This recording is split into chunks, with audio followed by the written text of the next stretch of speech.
Let's see if this thing is working.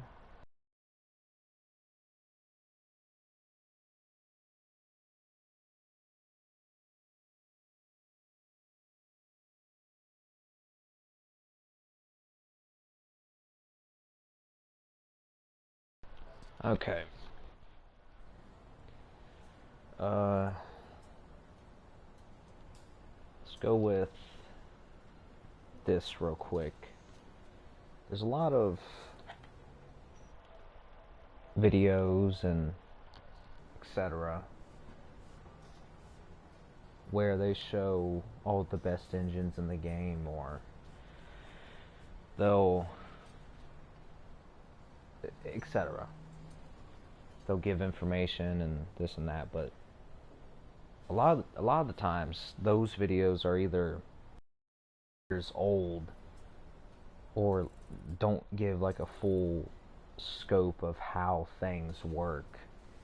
So this is basically breaking down the best engines. This is breaking down the this is breaking down the best engines, and plus more information and tips and tricks or stuff to remember while playing this game and doing the builds for your cars and etc. So we'll be starting with the Audi R8. Now let's start off with this car. I believe it starts off with a 5.2 V10. I believe that's the stock engine.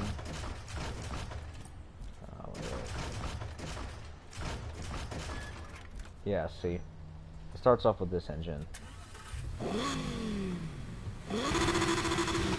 Okay, now, not probably the worst engine or whatever, but there's not many cars in the game, or there's not too many where the default engine is decent enough to actually win with them.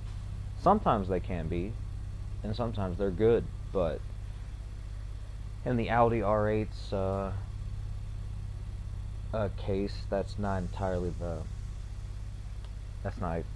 correct. So this car, now you have all these options. Okay, you have the flat 12, the 5-liter V8, 5.2 V12, 3.5 V6, 8.4 V10, 3.9 V8, 6.5 V12. Now, to the casual people playing, a lot of the times they'll go for the most expensive engine, and in this case that would be the 6.5 V12. That is not, this is not at all the best engine, and if I'm correct, it's not even the best engine in general for this car. It's not even close. So, I mean, the stats don't look too bad, and it may not even, you know what, I'll take that back. Even if this engine is probably not, like, let's say it's alright, it still is not the most efficient engine for this car.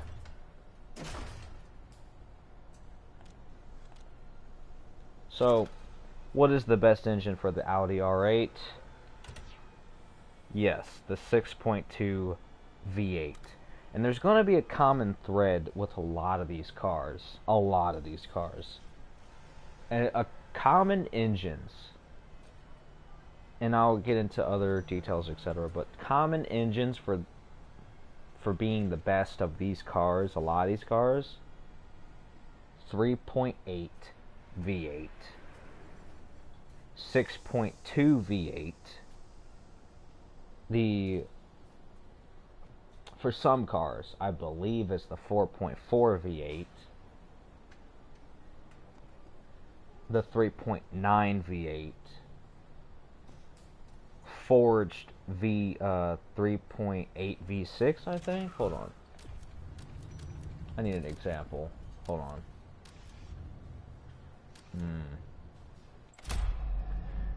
Okay, so another engine that's commonly one of the best engines. Hold on. The forged, yeah, there it is. The forged 3.8 V6. Yeah. For some vehicles, the forged 5-liter V8.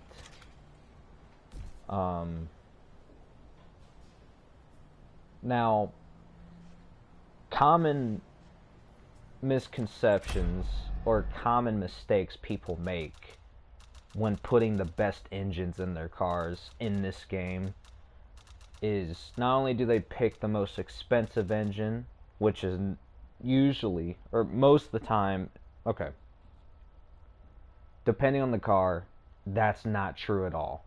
The most expensive engine, 50% of the time, the most expensive is not the best engine for these cars. And I have proof for that.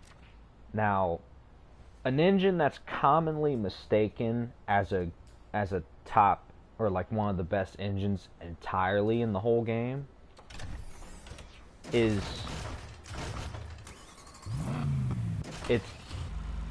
it's the 4-liter V8, the one that's more like an Aston Martin or a European V8. Okay, it sounds like this.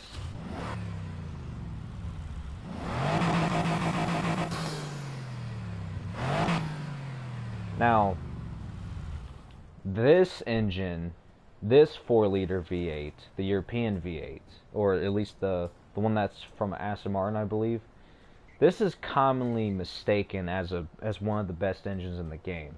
It's not. And there's only a select few cars that are actually good with this engine. And maybe that's a little incorrect. There's actually a few cars that are good with this engine, but it's not the best engine for the car. So that's the common misconception. It's a good engine. It's never the best engine for a lot of these cars. For example, we have a Mazda RX-7. A lot of the times, people think that, you know, it's going to be this engine, the 4-liter V8. That's not the case at all. Not even close. And then, like, again, people might pick the most expensive engine for this car as well. 244. Yeah, they'll pick one of these two. Whoa. Okay. Now, what's funny is, I guess for this car, it might be completely a different story. But we'll get into that. But a lot of people think that the 4-liter V8 is commonly just the best engine for cars. And there's a bunch of cars that carry this engine. And again, just one more time, we're going to listen to it.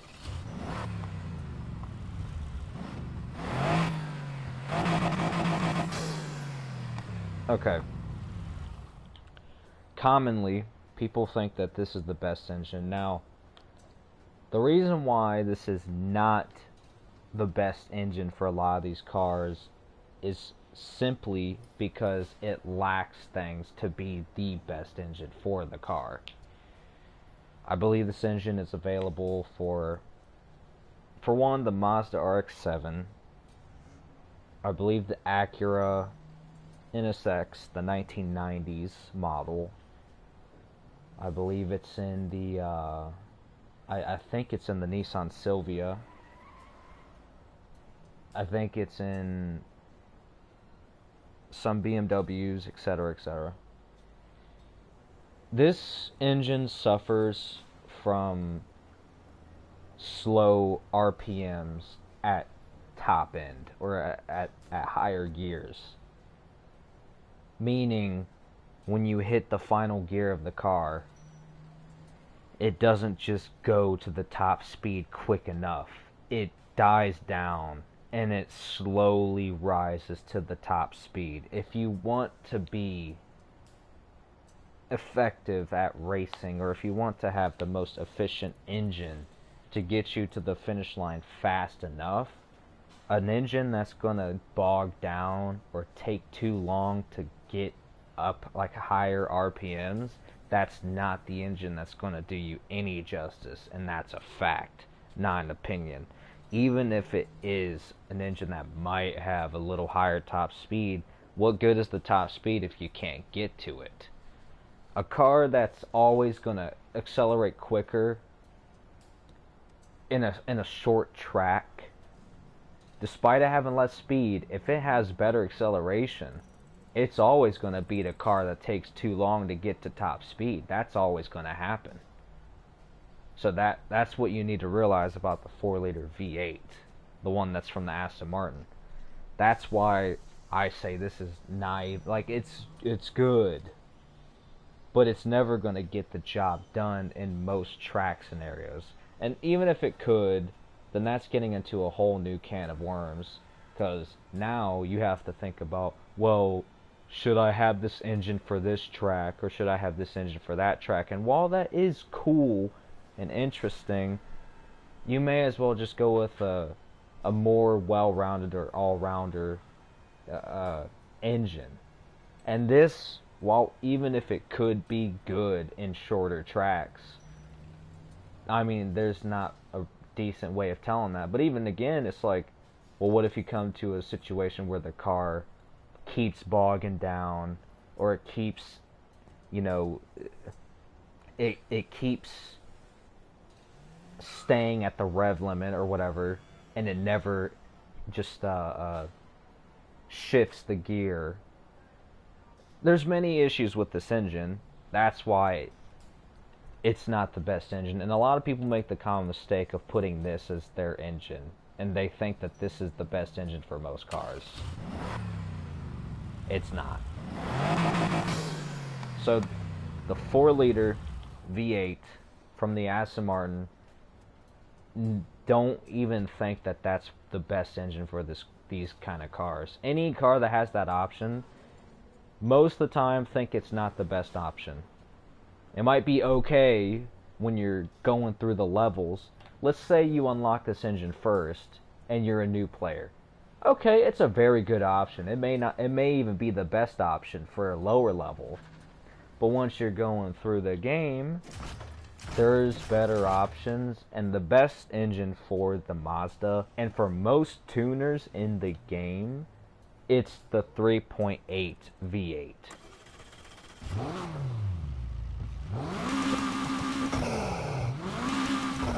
This engine.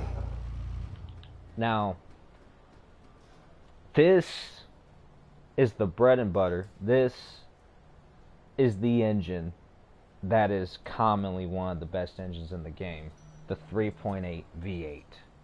This is not opinions. This is fact. What does the 3.8 V8 have over the 4-liter V8? One, even if it does hit the rev limit, just like the 4-liter, it doesn't do it as bad. And even if it could be comparable, okay. But when this hits the top gear, when it hits the final gear, it does not bog down as bad, and it hits top speed way faster than the 4-liter V8. That's a fact, not an opinion. See, anyone can sit here and say, oh, I don't know what your obsession is with the 3.8 V8. It's not an obsession when results mean more than opinions and bias. This thing is just better than the 4-liter V8 in most aspects, if not all aspects. That's a fact, not an opinion. Now, if you're driving in manual, okay, maybe it may not matter that much, but still, do you want to take forever to get to top speed in the 4-liter despite being in manual? Or do you want to just get to top speed as fast as you can to win the race in the 3.8 V8? See, common misconception that the 4-liter is the best engine. It's not. The 3.8 is commonly, go into any lobby, you'll hear this engine a lot of the times. There's a reason for that. because it's the best engine for a lot of these tuner cars. It's the best engine. Look, I'm going to go through my car list. It's the best engine for the Mazda. It's the best engine for the Lancer, the 2007. It's the best engine for the Nissan Silvia. It's the best engine for, hold on. It's the best engine for this Porsche 911 Carrera. You know, I believe it's, no, not this car. Let's see. Yeah. Now, yeah, even the Nissan 180SX. There's many cars. The best engine is the 3.8 V8. And another misconception that people have is certain things to put on the car. For an example, what turbo, what supercharger. Not many cars are actually good with a turbocharger or the single turbo. Not many. And even if some are, that's for niche builds or niche cars. This is commonly. And what does this sound like? Alright. This is the engine that has this effect to it. Or this is the turbo. Yeah, right there. This is the turbo that does the, you know, the little sound. Like that. Now, this turbo is not the one that you want to go for a lot of cars. If anything, this is just for niche builds, niche engines, niche cars. Not, and even then, it may not even possibly be the best anyways. But what you always want to go for turbos, you want to go for the dual turbo. Not many cars, and like I said, niche. The screw supercharger, the roots, and this, hell, this doesn't exist. I don't think there's a single car in this game that benefits from a centrifugal supercharger. This doesn't exist. Take this out of your mind. I don't know if one's better than the other when it comes to these superchargers, but again, if any of these superchargers are good, like I said, it's niche specific builds. It's not common. So the best and all-rounder in the whole game is dual turbochargers. Now, it's because when you look at the stats, there it is, 0 to 60. And I know, okay, get this as well. I know that there's some unique, funky deal with this game where you look at this. And that's true. Sometimes you can't always look at this aspect because sometimes this is wrong. That I can prove that. So, you can look at this as an example. So you'll see the numbers. 7.1, 10, 9.6. Sometimes this is a good indicator. Because sometimes it's just plain and simple. Like it'll just tell you, yeah, this is the best one. And then you look at this. Sometimes this is pretty accurate as well, or this is a decent way to tell as well. But again, there's other ways to figuring out which is the best option. And I'll give this example of what I'm talking about. I need to find what car it is though. We are going to swap out this. And we're going to go with...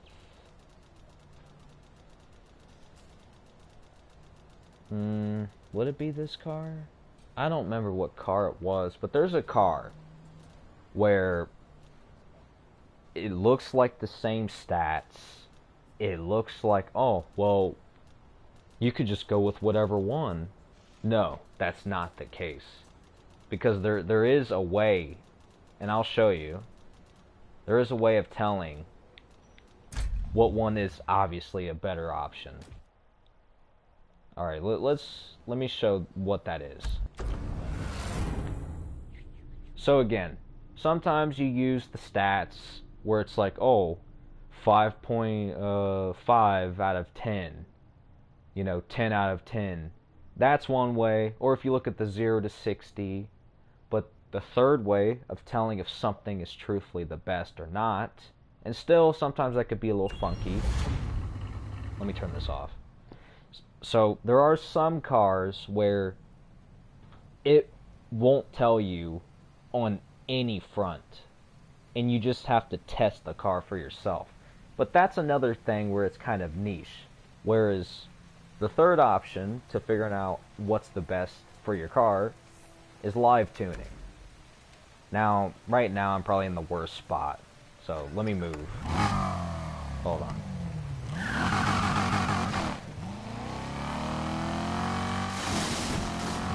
Okay. Okay. Live tuning is the third way to figuring out if something is truthfully good or not. Top speed, and sometimes top speed doesn't really matter here and there, but top speed and fourth mile. Fourth mile, 1/4 mile, that is the biggest indicator if something is truthfully the best for your car or not. Because something will say, oh, 10 out of 10. Or, oh, both of these things, they say 9.50 to, okay, what's an example? Okay, for example, for 0 to 60, let's say your car 0 to 60 is 230. Oh, but if you put all these options, they all say 230. But the way to figure out which of these options is the best is live tuning, because that'll prove all that completely wrong. All of them will say 230, but they'll have completely different 1/4 miles. That's a fact, not an opinion. I don't have an example right now, but that's just how it is. Now, and there's also other in-depth things with live tuning, like drift style. I'll get into that later, but for now we're going to go back into the garage. Maybe I'll try to figure out what car it was, but there's definitely some cars where they'll say, oh, 0 to 60, hold on. Man, the cops are out for blood today, am I right? There it is. Taurus must be even more of a hard ass than Mercer. Now that her voice line is done, there's going to be some cars where, oh, 0 to 60 and 230 for the single turbo and the dual turbo. That's just not the case if you look at live tuning, or if you look at the numbers here, 10 out of 10, 10 out of 10, etc. Let's see if I can find an example.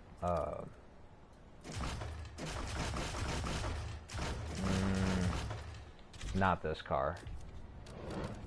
I can't remember what car it was, but there's a car that is a good example of this. But until we figure out what that car was, we'll move on.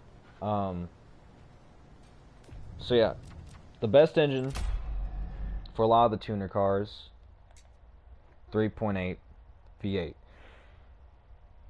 Again, for the Lancer Evolution 07, 3.8 V8.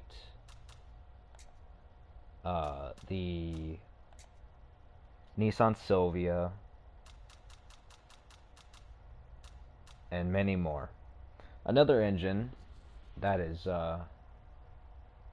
commonly good is the 6.2 V8, which is funny because that is exactly what's in this car.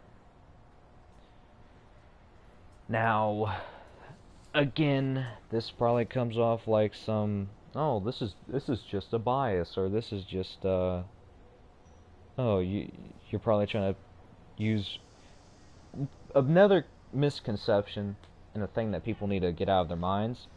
Real world logic, a lot of that does not play into video games.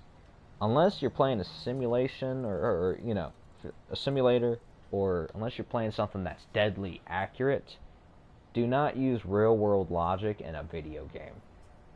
That's not real in any means. And even if, okay, there might be some aspects, like, example, there are a lot of engines in this game that does severely change how your car operates. Okay, let's say, for an example, my Aston Martin Vulcan, let's say it turns really good with the 6.2 V8, but guess what? If you put the 8.4 V8 or V10 in it, there's a chance that it's not going to turn as good, or it may not respond as well. It may not have a responsive turning, or it may have a worse angle of turning, etc. So, to kind of break this down, one misconception in this game is that this is just clear cut and dry. It's not.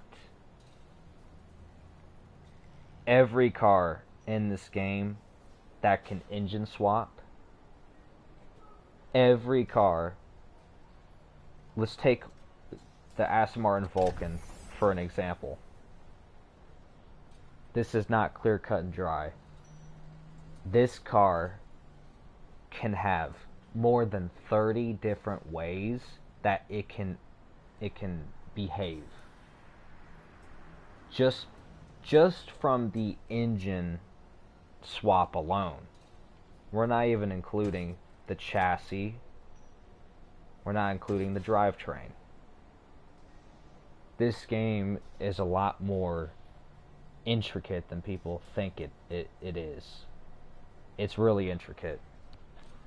So, there are some cool, unique, realism-esque aspects like that, where everything works towards your car. But don't think that a wing or a spoiler, don't think that tires or wheels is going to make a change to your car. Unless it's a bug, or unless, otherwise that's just a myth, and that's just not real. Because this is a video game. I'm going to make an example. Your car does not become better or worse just because you add all this to it. Hell, you could have this. You can have this. Some off-road tires, okay? It's going to still act like it's a drag racer, a drift car, etc. Let's think about real-world logic. That's not possible, or that would be really bad on the tires. Because it's a video game, it doesn't matter what I put, it's still going to have traction, or it's still going to slide. Whatever I want it to do, this is cosmetic. This means cosmetic does nothing for the performance. Because it's a video game, this is all cosmetic. Even the rims or the wheels. Look, this, cosmetic. They don't change how your car operates. Unless there's some cars with weird bugs or weird deals like that. That is, one, not common. And 99% of the time, if not 100, it's all cosmetic. It does not affect your car. Even this might be another occasion too, where it's like the stance of your car. This doesn't really have effect for every single car. And even this is another thing where this is just cosmetic. There might be a select few cars where the stance tuning affects how your car operates. There might be a select few cars where it affects that, But again, that's niche, maybe a bug, and especially it's not common. It's just cosmetic. Keep all that in mind. It's a video game. A lot of that stuff is not into account. And even this, having all this,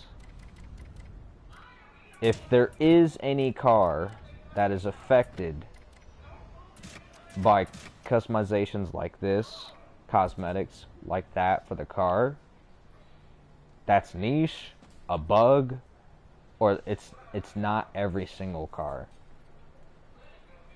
It's just cosmetic. So keep that in mind as well. Now, so this Aston Martin Vulcan, the best engine is the 6.2 V8.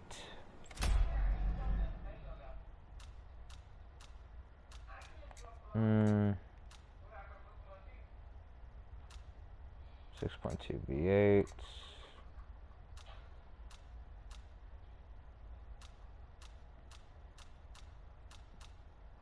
I know the Lamborghini Countach 6.2 V8 is the best engine for that as well. The Corvette Grand Sport, even if it does have a better engine, and that is true, this is one of the exceptions where the 6.2 V8, the stock engine for this Corvette, it's not that bad. It may not be the best, but it's not that bad. And then another car with a 6.2 being the best engine would have to be, if I can find one. Would it be this? No, not that. I know I'm having a little bit of a time trying to find another example, but again, maybe the Viper, possibly? I don't know.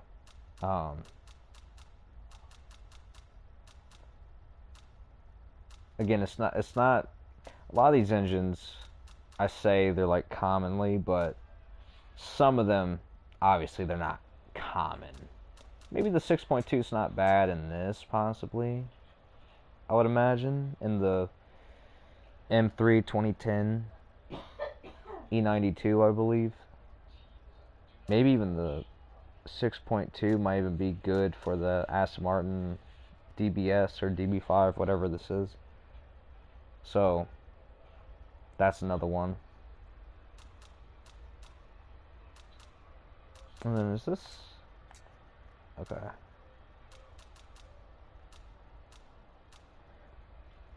But yeah.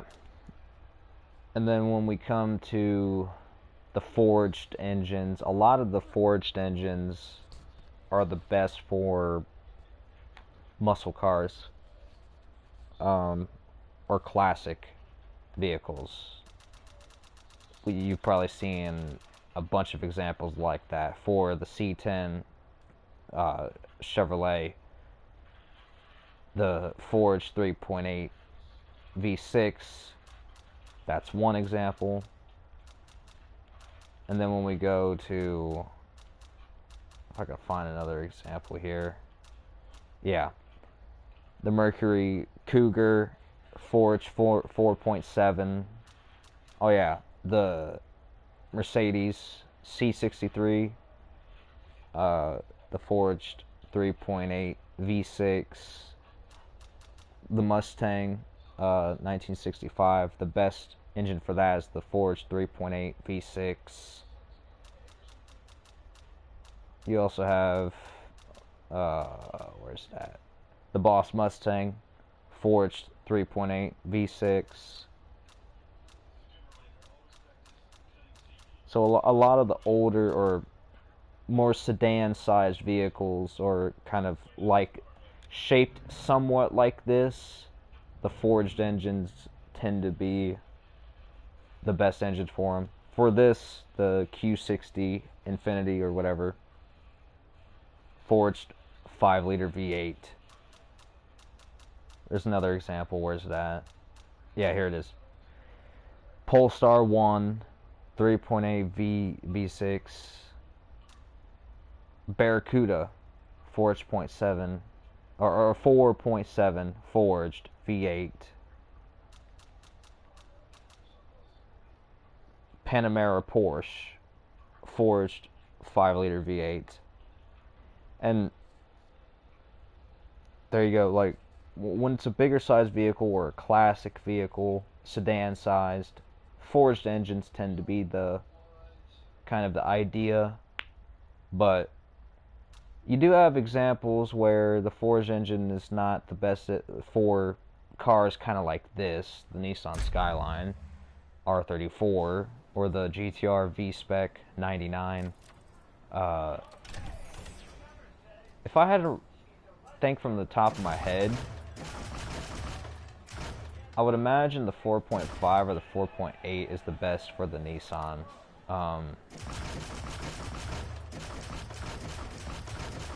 Where's that? It's probably the 4.4. Yeah, it is. Okay, so for the Nissan GTR, or Skyline GTR, 1999 R34, best engine for that is the 4.4. And there's a few cars with the 4.4 where it's the best engine. Like one of them being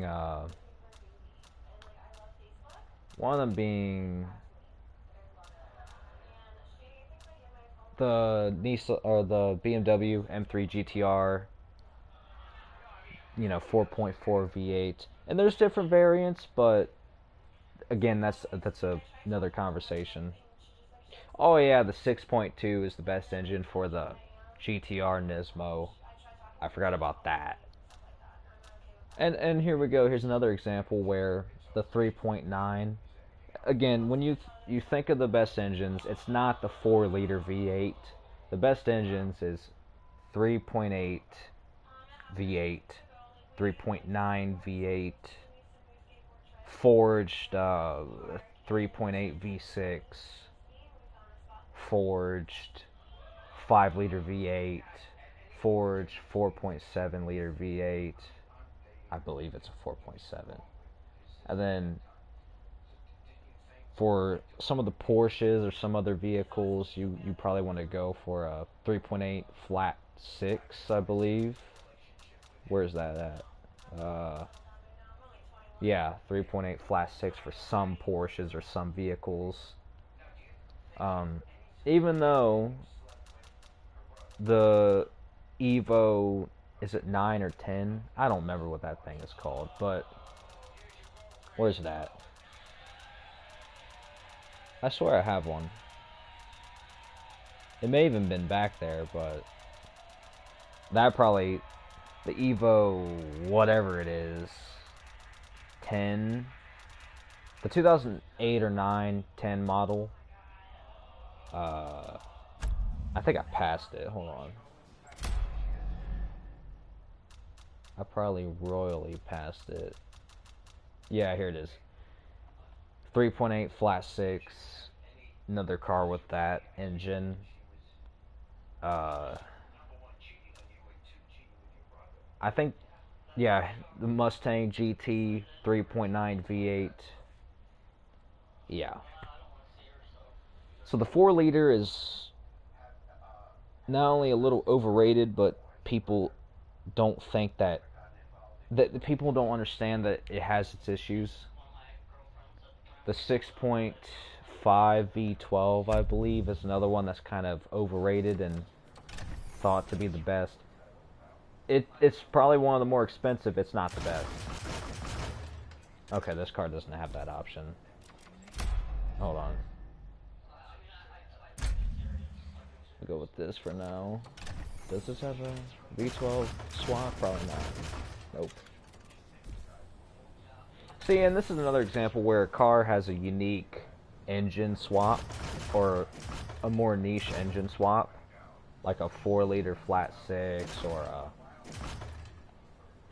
a forged 2-liter inline 4, whatever it is. And funny enough, these aren't the best engines for it. Even though I would like this to be. That'd be pretty cool, but it's just not the best engine for it. Um, and you do have some outliers.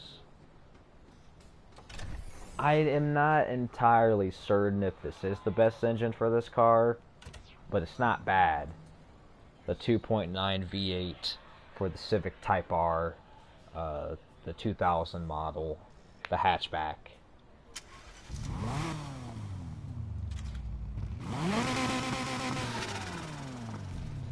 Alright, I guess let's go into other details while we're going into this. And before you question a build, or before you question how good an engine is, you have to. If you don't, this is all on you. This goes all on you. Knowing that your engine is fully equipped with the best, that makes all the difference. A huge difference. Just think of it like this. Would you want to buy something that's half, let's say you have a toolkit, or like a tool set, and you're missing like 3 tools. If you're missing 3 tools, you don't want to, come on. You're only doing yourself a disservice, or of course that's going to be a bad option when you're missing some tools, right? Well, the point I'm trying to get at, because I'm terrible right now, the point I'm trying to get at is you got to make sure you have the best stuff on your damn engine. So don't question a build or question if an engine's the best if you have a Pro Plus, a Super, Super Plus, Elite, Elite Plus, or Ultimate. When it comes to every single engine in this game, you want Ultimate Plus for everything. The only thing that doesn't have Ultimate Plus for your engine is Turbo and Nitrous. That is the only 2 that doesn't have Ultimate Plus. As you can see. There is no plus when it comes to the turbos or superchargers. I'm pretty sure there's no plus when it comes to nitrous, as you can see. Now, let's see. Going into other little details. When it comes to the drivetrain, the clutch, you always go for the most expensive option. Always. Every single car in the game, unless it's already equipped. You always go with Elite Plus clutch. Every single car in the game. There's not one car, and even if there is, that's a bug, or that's a weird niche deal. There's no car in the whole game that's better with a lesser clutch. Elite Plus clutch is the best for every car in the game. So, now gearbox is where it gets funky.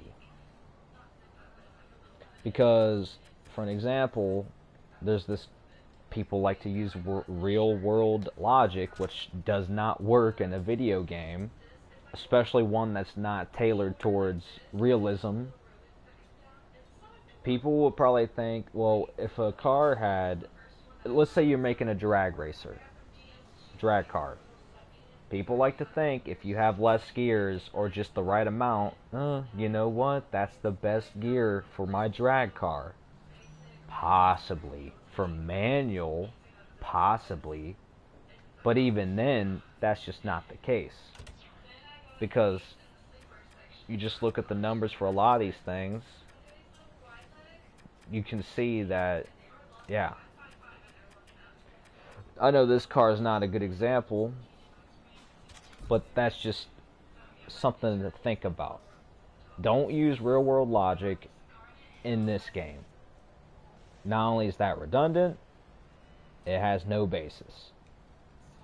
Now, the only time where you do equip any kind of real world logic is how the engine feels on your car.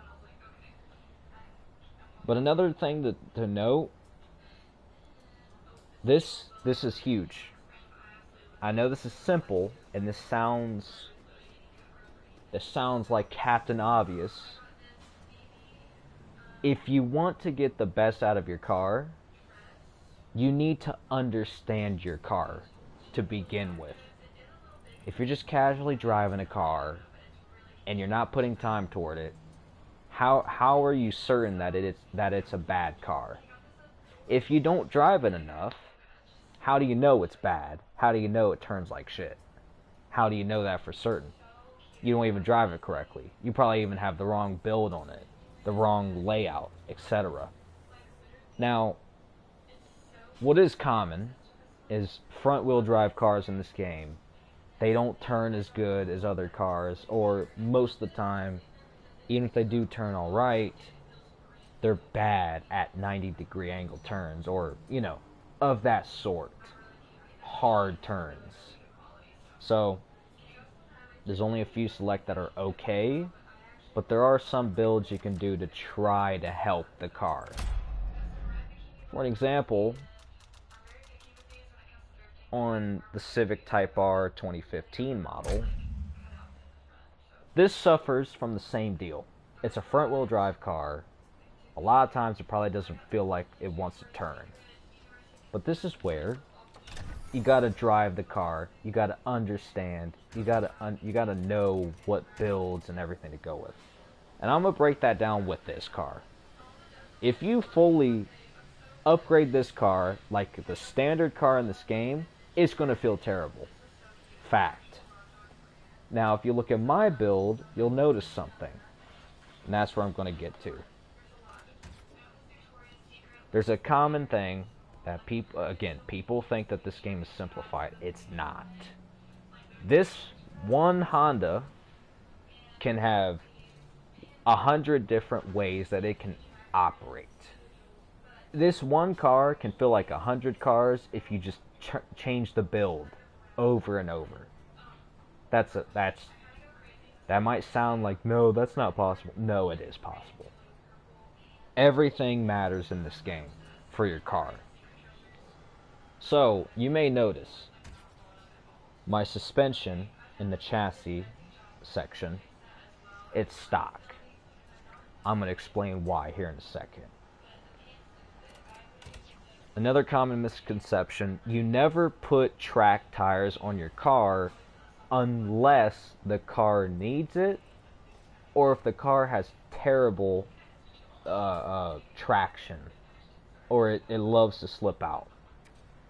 You never put elite track tires on your car unless it's necessary. This car would be a nightmare with track tires. Now, the reason why you go with race tires is because they have more slippage, but just enough grip, right? That's exactly what you want for these front-wheel drive cars. The more slippage, the more slack in the turn, the better for these front-wheel drive cars. Now, a lot of these cars, sadly, you have to put like the most you have to put super track differential or something, super track suspension or something of that sort. And I'll explain this too, but you kind of have to do that because if you don't, you get this deal. 0 to 60, like 0.20 seconds less or whatever. And then you'll see the acceleration or whatever drop down. So a lot of times you kind of have to go with the best option. Now let's see if there is a second best option, but I don't think there is. No, it does not look that way. So, why do I have a super track differential instead of a super track suspension? Why is that? Because some cars act better when the differential is changed, and some cars act better when the suspension is changed. Now, if I go to test this car, maybe it's possible that it's better with a super track suspension. But when you're going with this front-wheel drive car, you don't want to have both. I do this. Number one, look at this. You get 0 benefit If the car already has too much grip and doesn't want to turn, what are you doing? You're making it worse. Because you get no benefits. It's not going faster. It's only going to turn worse and grip way more than it should. Over excessive grip. Over excessive traction. You don't want that for this car. So, but this is just one aspect to make sure that a front-wheel drive car can react the right way. Here's where live tuning comes into play. So, every car in this game, I'm pretty sure, their default drift style is to gas. Now, there's a reason why I'm saying this. Not every car is better with drift style to gas. Maybe I should get in a better location. Hold on.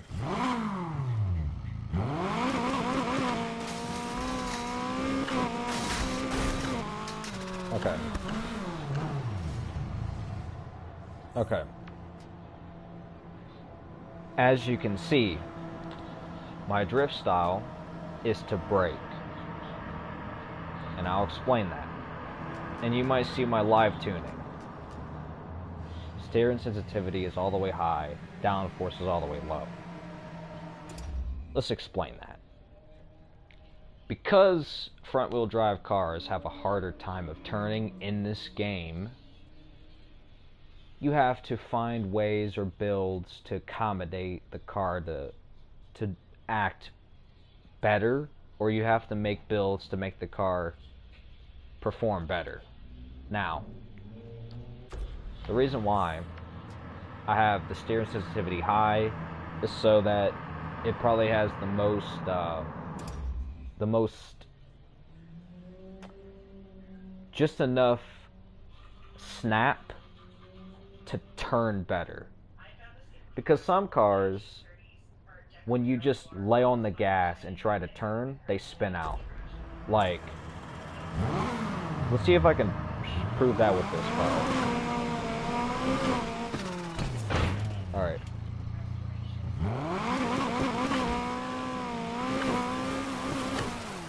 Okay. I probably can't show it off with this car, but there's a number of cars where if you have the steering sensitivity quite high, it'll cause the car to snap or slip, kind of lose control. We want that for this car. I mean, it could be a good and bad thing because it might be bad in certain scenarios. But you kind of want that for some of these cars because they just don't want to turn at all. So you got to have that extra bit of wild card so that it can turn better. And why do I have the downforce at what, low? Yeah. Again, it's to make sure that the car can turn, because if it can't turn, then I'm relying on other means that's going to make me slower in the race. Or I'm just going to be way off pace to begin with. Of course, this is the one time where downforce actually means anything, or real world logic has any sort of meaning in this game. The more downforce, the more traction. Or the more downforce, the more that you're glued on the track. Not every car in the game is highly affected by this, but some are. Now, the higher the downforce, for a car that already has too much grip, the worse it's going to turn. So because this car already has enough grip, we're putting the downforce as low as possible so that we can turn better. That's exactly what we want. Now, again, this probably does cause problems, but that's the whole mindset behind what I'm doing with this car's build. It already has enough traction. I don't need more traction. Unless it's a specific track, or unless it's just a build I want to go for, or if that's your play style. That's not my play style. And I guess this build is a little subjective, but at the same time, for the casual player, these cars probably are terrible. So for any casual player who wants to use these cars, this is the most casual you can get, because this will be the best way to get the car to move without completely just, throwing it in the trash and saying it's bad. At least this will give you an opportunity to try it. You may not like it, it may not be your main car, but at least you can use it. And then again, drift style, I have it on brake. Now, again, every car is defaulted to the drift style to gas. If your car's good, you don't need to change that. But if your car it struggles or has problems, issues with how much traction or grip it has, or how it doesn't feel like it wants to turn, you need to change that to drift, to the brake, drift style. I mean to brake. That's what I meant to say. Drift style to brake. Because, again, this may not affect every car. Keep that in mind. Every car is different, but for the majority, drift style to brake helps cars that need it, for the most part. This being one of them. Now, this causes a funny effect where, for some odd reason, this does change how your car handles. Now, this may not affect every car greatly, and it may not even affect every car at all. But cars like this is affected. I have proof of this. It's not probably this car exactly, but I have proof, and I'm going to show that. Here's proof that this is not just a theory. There's proof and there's merit to what I'm saying here. Now, there's one car fun out there with the league? in particular that really lives by what I'm talking about. Drift style to brake and gas. One car in this game that is majorly affected by this is the Aston Martin Vulcan.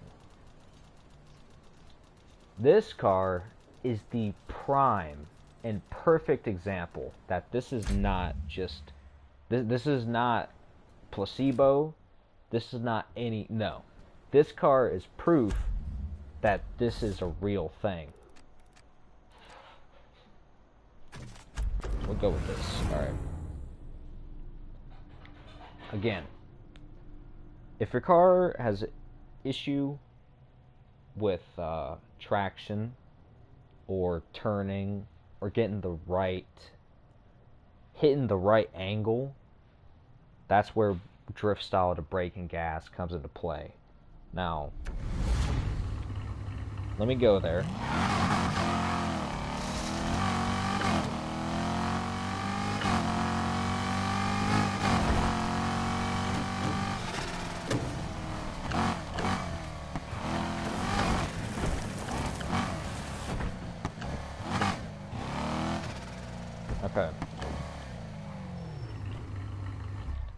Okay. This car is the biggest example of drift style, gas, and brake. Let's go with this car on the default, the standard. You want proof that this is not placebo. You want proof that this has any, realism to it. This is the proof, this car. This car, if you have the drift style to gas, if you have the drift style to gas, this may be one of the worst fast cars in the game. And I'm proving that with this.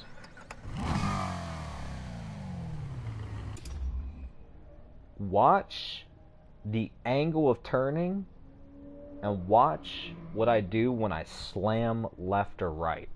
Look how far the car turns when I do that.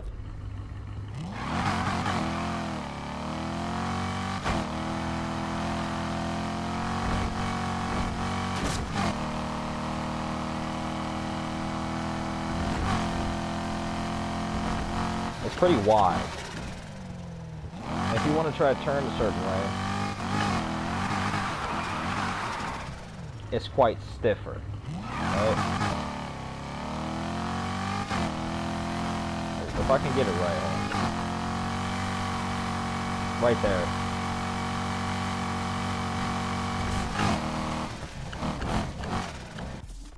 In certain tracks and certain instances, that may be better for higher grip and everything. Certain tracks. But let's say you're trying to use this as every occasion.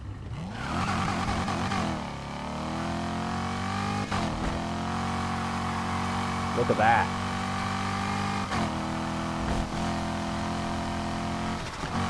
Way better turning circle.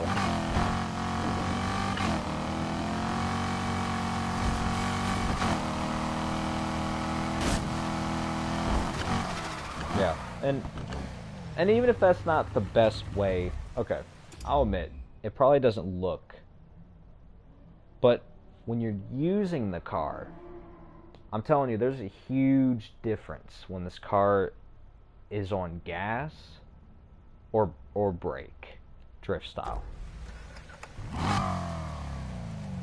Let's see if I can show it again.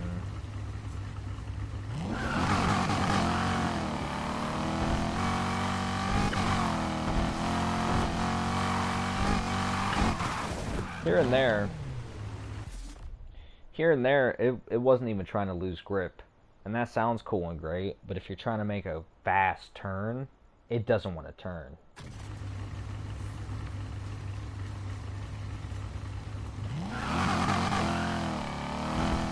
Oh, look at that. Look at that.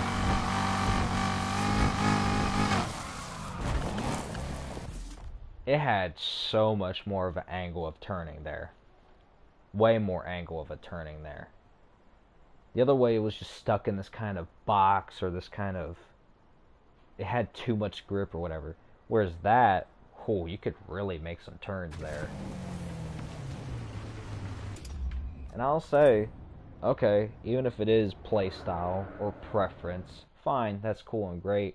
But to the average player, if you're not trying to deal with all that, and you're just trying to, you know, casually use the car, for the Aston Martin Vulcan, it's the prime example of that drift style to brake and gas. That's not a myth, that's not placebo, it's real. So there are some cars that do need it to be drift style to brake, and other cars just leave it. The Corvette Grand Sport, I can bet you money, mine's default. And even if mine might not be, maybe there's a reason. Corvette Grand Sport is quite underrated. I know it's not the best car, but it definitely is good. If engine swapping wasn't a thing in this game, this would be one of the best cars in the game. One of. If engine swapping wasn't a thing.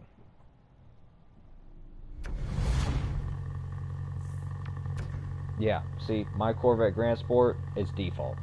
Drift style to gas. And not every time do you need to change it for every car.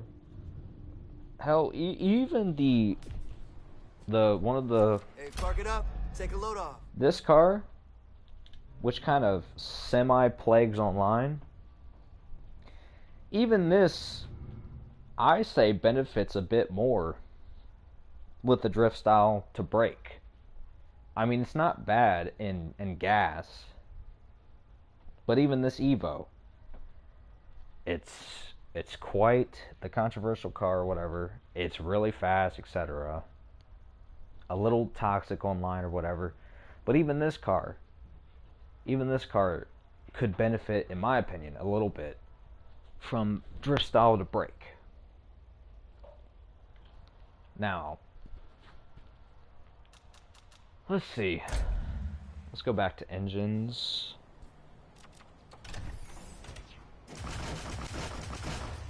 I wouldn't be surprised.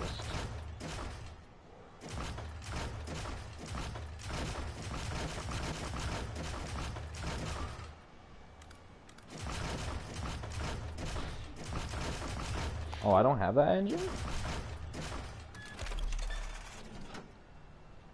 Alright, give me a second.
Alright, let's see.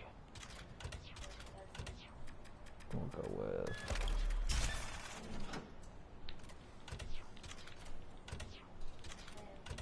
We'll go, how about... Yeah.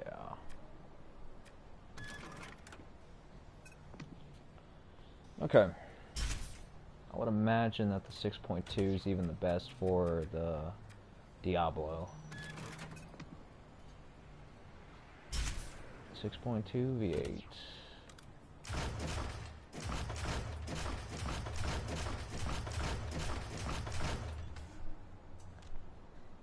Yeah.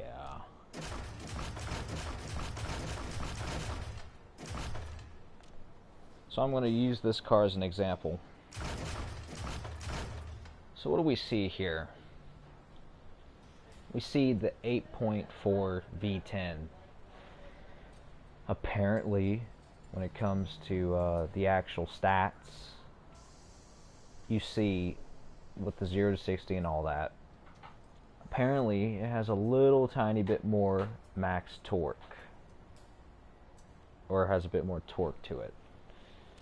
And this number may seem like, well, this means nothing.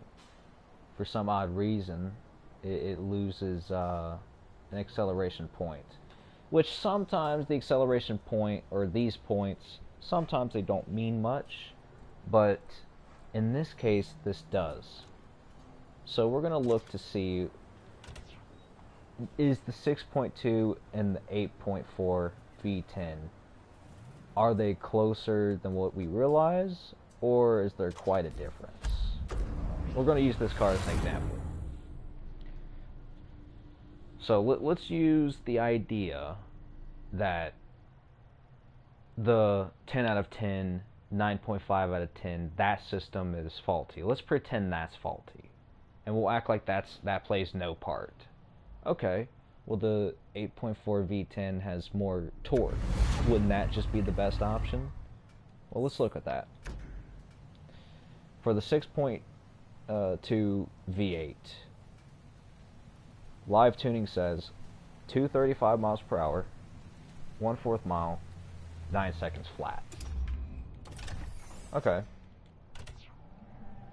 The 8.4 V10 apparently is not that far behind, or it probably even has better this and that. See, look, it has better torque. Yeah, this may not mean too much, this acceleration bar, but who cares about the bar? And who cares about some cars where, again, sometimes this doesn't matter. What does matter is live tuning. Look at that. 235, okay, that's consistent. 1/4 mile, it's not 9 seconds flat anymore. Now it's 9.3, meaning it's slower. Oh, but it has more torque and this and that, but you could see the stats there. And yeah, whoa, what's 0.3? What's that in the grand scheme of things? I mean, you may not be wrong with that either, but when you actually go to test the engine yourself, you go to see that it has some faults. Like one, okay, it might accelerate decently off the line, but once it hits a certain gear, it bogs down, low RPMs, and then it takes forever to climb to the top speed. That is where it's faulty. That is where it's not the best engine. We'll see that. Let's go right down here. Let's see the low RPMs, and let's see the bogging. Let's see the constant rev, it hitting the rev limit, or keeps this deal. Let's see how this acts now.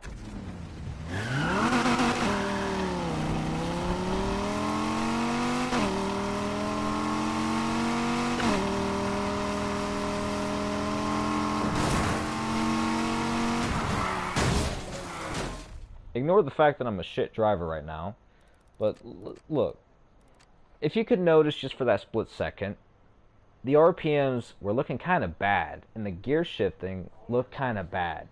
Even if you can negate this with manual, you're still going to get the downsides of low RPM. That doesn't change. Let's try this again. Just pay attention to how the car accelerates. Listen to how it changes gears. Look at the speedometer. Look at how fast it's going. Let's check that. Alright. let's start from here. No turning. Just straight up starting and going.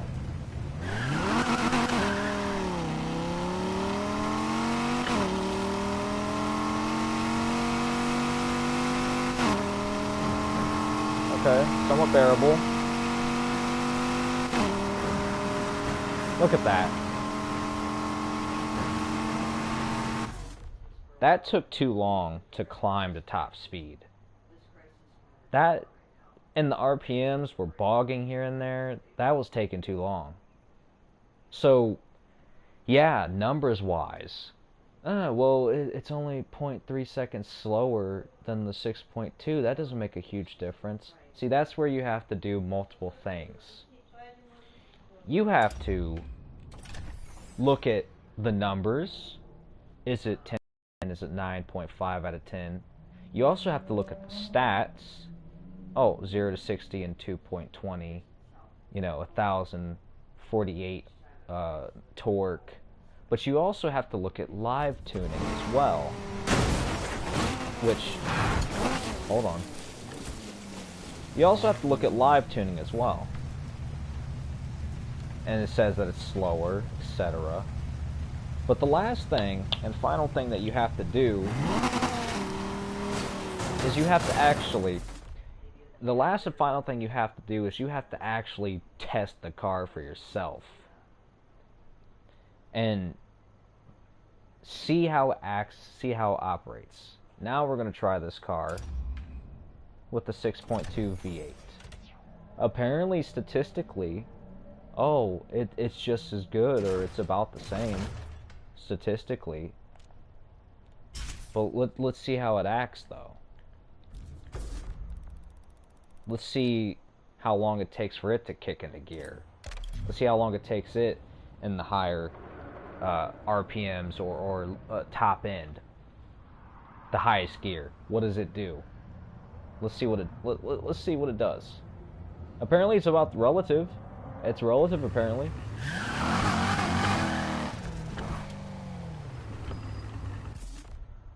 Right off the bat, I don't even know if that was just some weird luck. This took off faster than the V10. But let's see if that's true. Let's see if that's true. Time to see if that was a fluke. Look at that.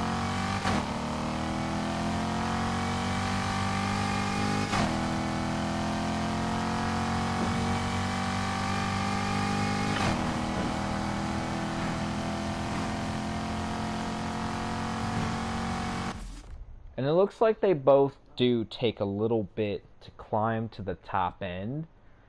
But the fact that this car takes off faster, I think that's enough to tell me that the fact that it takes off faster, hey, whether or not they're about the same type of engine, whether or not they perform about the same, the fact that this engine I can take off quicker than the V10, that lets me know everything that I need to know.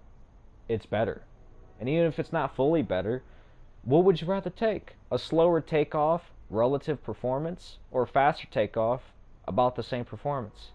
Wouldn't you want the faster takeoff? It's that simple.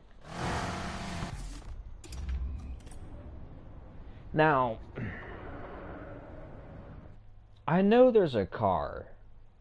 I can't think of what it is. But there is a car. There is a car in this game where, oh, it has the same numbers for everything. I know there's a car for that. But one, I can't remember what it was. And two, I might have to do some digging. But that car is another prime example where you just need to test the car by itself. So, again, let's look at it. You have... Hold on. You have... What? One. You have 3 ways of seeing what's the best thing for your car. You have looking at the numbers, 10 out of 10, 10 out of 10. Then the in-depth stats. Oh, 1,000 200 horsepower, 2.20, 0 to 60. But you also have to look at, you know, you have four things, my bad. But then you also have live tuning. That's the third thing. And then the fourth thing is driving the car. So, yeah. But let me go through the whole engines. Now, just to go back through it, just to make sure anyone misses this or whatever. Okay. Best engines for some of these tuner cars or Japanese or other cars. This car, 3.8 V8. Nissan Silvia, 3.8 V8. Civic Type R 2015, 3.8 V8.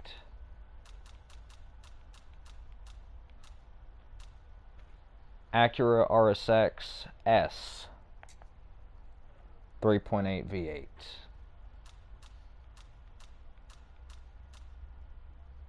.911 Carrera GTS hardtop version, 2018, 3.8 V8.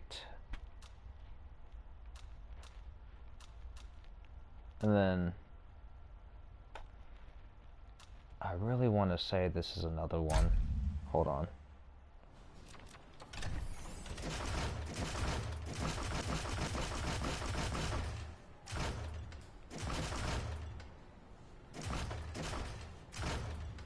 This might be a perfect example of a car where the stats aren't accurate.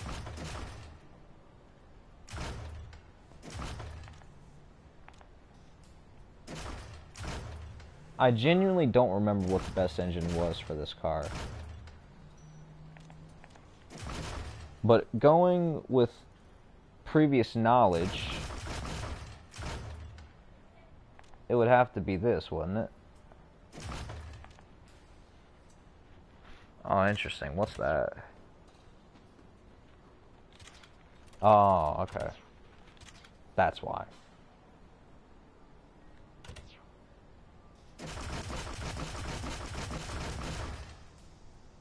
So that says, okay.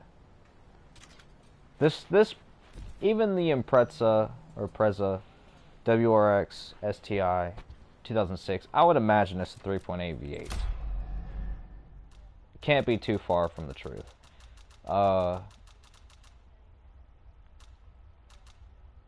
And then we'll go with Nissan 180SX 3.8 V8, RX-7 3.8 V8, Volvo 242 DL 3.8 V8. Even the Volvo Amazon P130 3.8 V8. And a lot of people love to use the 4-liter V8, the Aston Martin V8. Not even the best engine for this thing. It's the 3.8 V8. Better. And then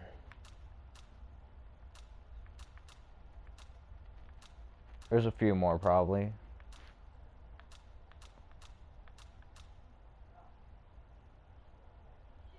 I wonder if this is true. This is probably true. Even the 600 LT 3.8 V8. I wonder if that's true, but I think that's true.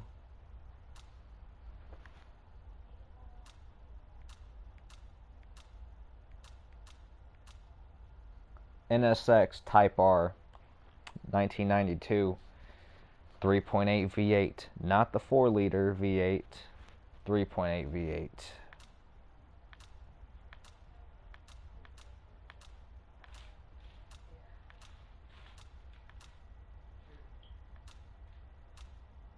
There's probably at least a couple more.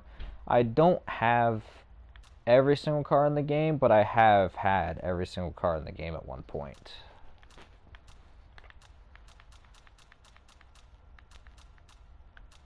There's probably a couple Porsches where the 3.8 V8 is probably the best.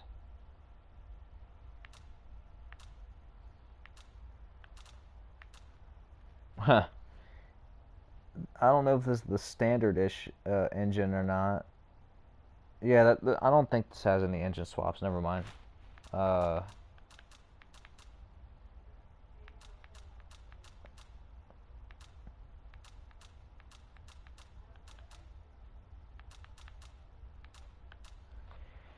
...911 Targa 4 GTS 2018 3.8 V8.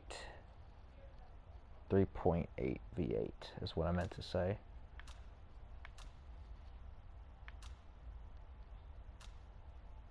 Wait, what's this? Oh, okay.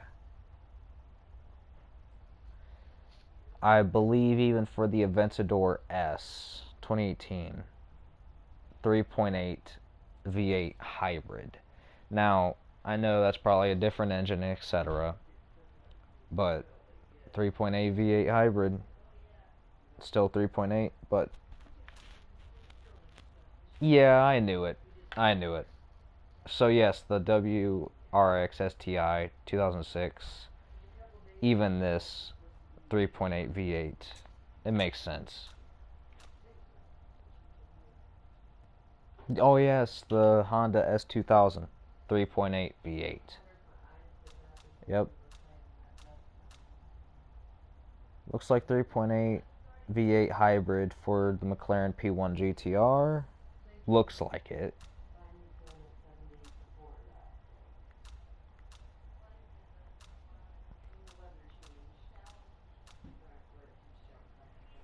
I'm not sure if this is a standard option or whatever, but 3.8 V8 hybrid.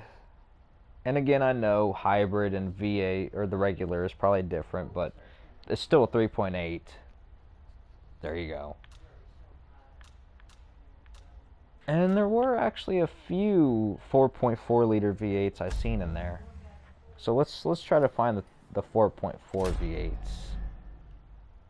Probably harder.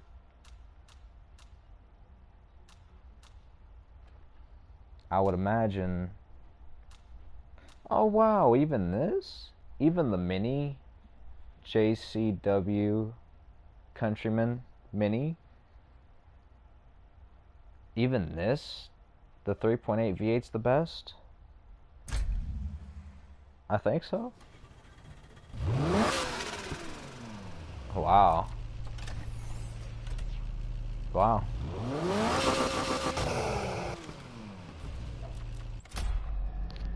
Even the Mini 3.8 V8. But now let's try to find a 4. Yep. BMW M3 GTR 4.4 liter V8. Oh yeah, finding a 4.4 is going to be harder. But there's a few cars that use it.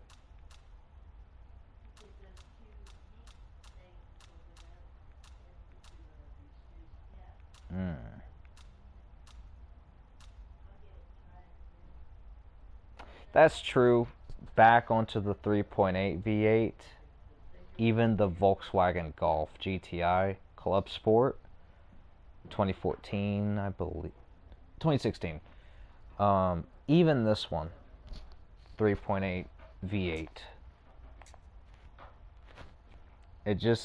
It's common. It's probably the most common engine in the game. But back to the 4.4. I believe the 1993 Skyline R30. Ain't this R32? I believe. Either way. This one. Even this Nissan, I believe, uses a 4.4 V8. But, you know what? Let's prove that.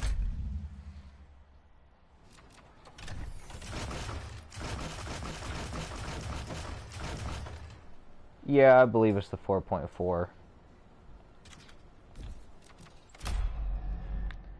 So, we had the BMW M3 GTR with the 4.4. We had the Nissan 1993 GTR, or whatever, 4.4 V8 for the Nissan GTR, or Skyline GTR, 1993. Mm,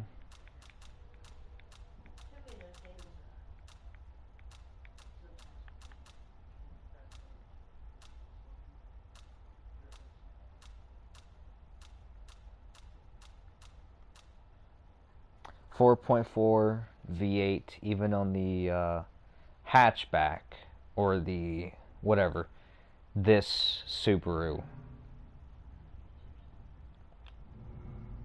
So 4.4 on this one. 4.4, yep, I was right. Okay,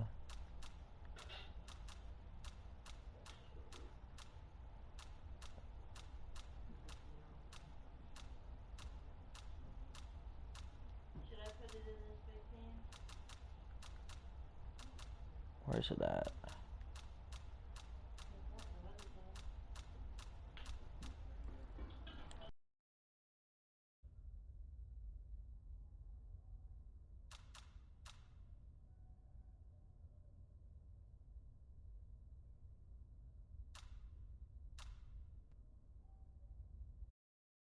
What do you know? 3.8 V8 hybrid, even on the ZR1 here. I believe it's a ZR1.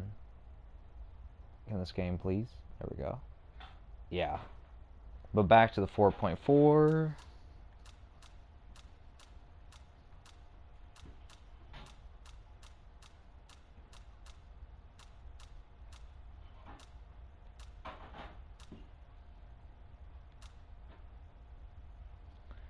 I believe every variant of the BMW i8, the 4.4 V8 is the best. But stupidly enough, I think there are two 4.4s for the BMW i8, but you have to choose the right one. The one that's the right one, I believe, is the one with the potential horsepower for 1,000, what is that, 120 horsepower? That's the one that's the right one.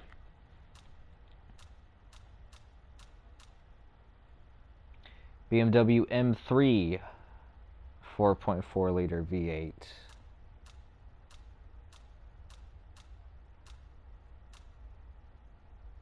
Even the Ferrari F40 4.4 liter V8. And like I said, any BMW i8 4.4 liter V8.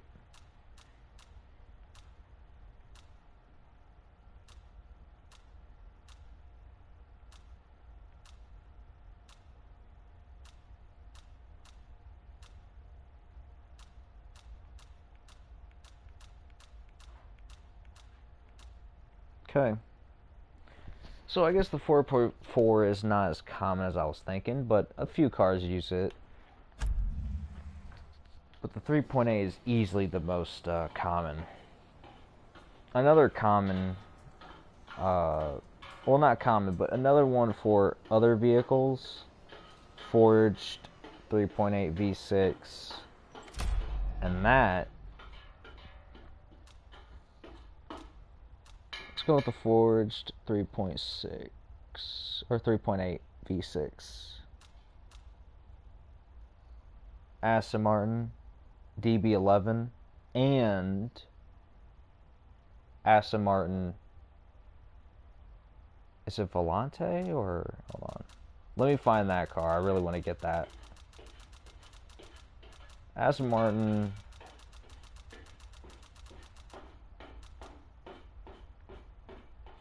Volante, I believe, or Volante, or whatever. Both of these Aston Martins use the DB11 or whatever. They both use the forged 3.8 V6.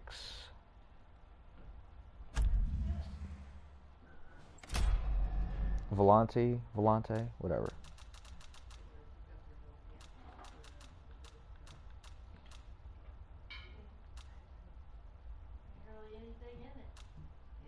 Um,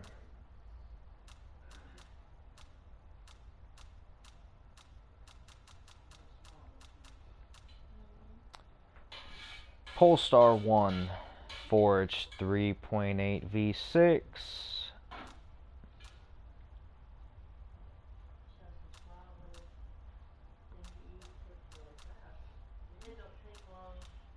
Boss Mustang Forge 3.8 V6.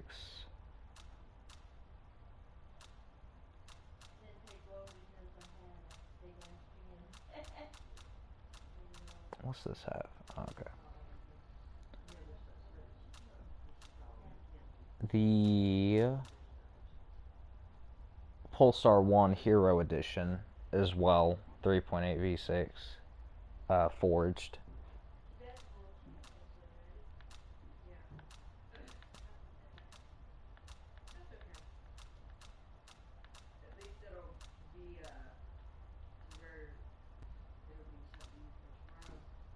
The I know there's one around here. Oh yes, the Chevrolet C10 pickup or whatever. Which we'll get to that in a second. Hold on. Oh yes, right. Pontiac Firebird. Even this forged 3.8 V6.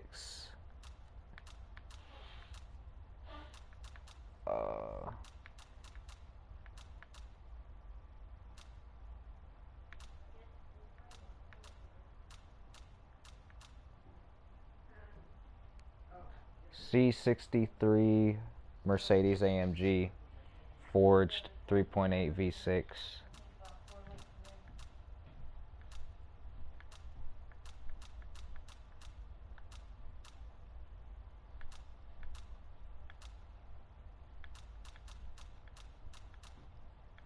And here we go. Chevrolet C10 step side pickup. Even this 3.8 V6. There may be a few more vehicles with these other engines as well, but yeah. And BMW M4 with the 6.2 V8.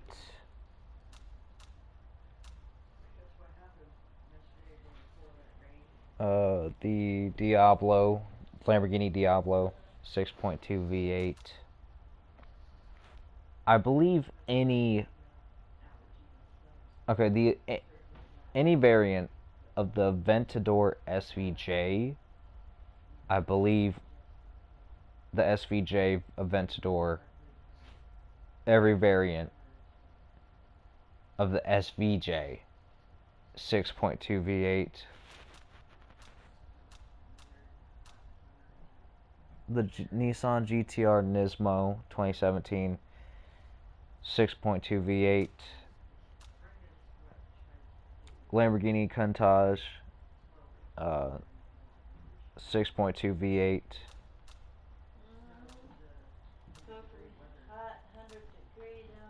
The Ferrari Testarossa 1984, 6.2 V8.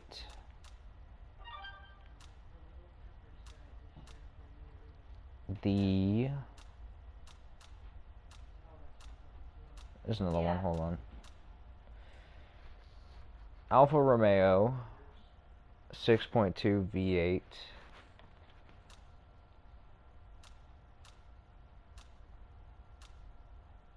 Oh, I missed this one. Okay, anyways.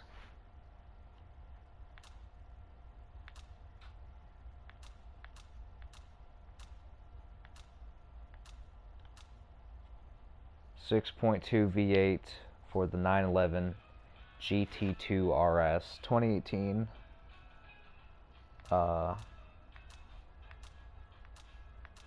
6.2 V8 for the Nissan GTR Premium 2017.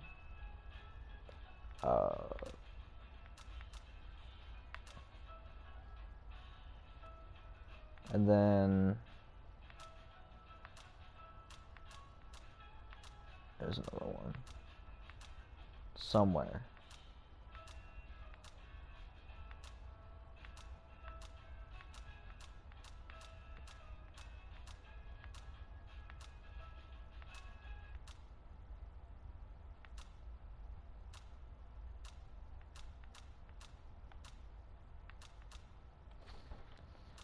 I would imagine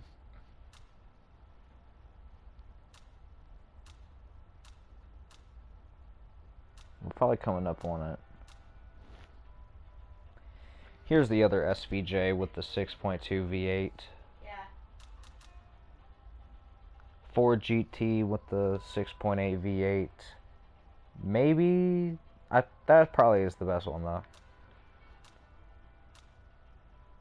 I don't know if this is the exact best engine, but I would imagine the BMW M3 2010 E92. I would imagine the best engine is the 6.2 V8.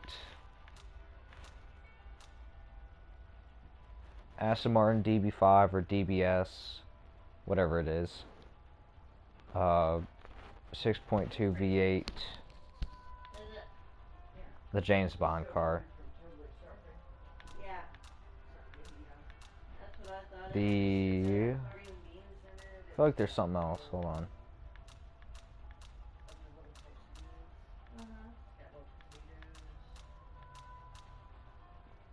The Buick Grand National, even that, 6.2 V8.